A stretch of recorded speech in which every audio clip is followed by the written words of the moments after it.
In part one, street artists led me through Paris and Barcelona.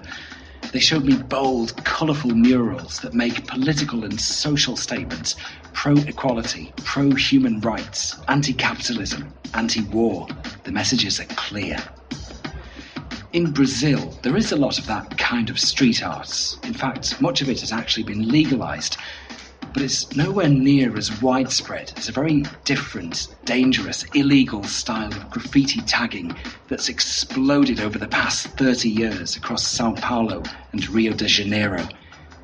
You're not going to see it on TV during the Olympics, but it's part of what we're going to hear about this week. The first thing that caught my attention was seeing that it wasn't simply like some scribbling on a wall, that actually the letters, they had a harmony or a lack of harmony, or they have a composition, or they had an attitude, or they look almost like the skeletons of cartoons. They took originality seriously. It's Thursday evening and it's just starting to get dark. I'm right in the centre of São Paulo, near Praça da República, and I'm approaching a huge group of loud, very enthusiastic people. There must be about 200 to 300. Most of them are young, they're almost all male.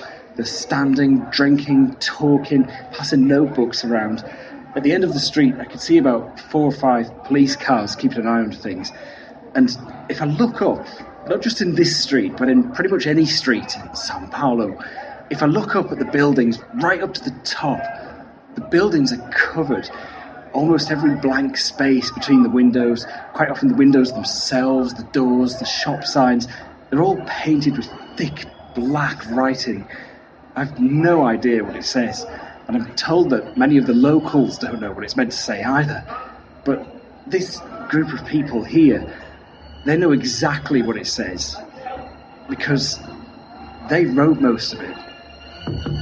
Então vou bichar no sapatinho, polícia sai do pé que eu vou gastar minha cologinha. Então vou bichar no sapatinho, polícia sai. The thing about the tag is where you place it. The more risk it poses to the artist's life, the more street cred you get. It's the most high, the most difficult place. Let people imagine how the guy put that tag on that place. You know, this is the magic of Pichação.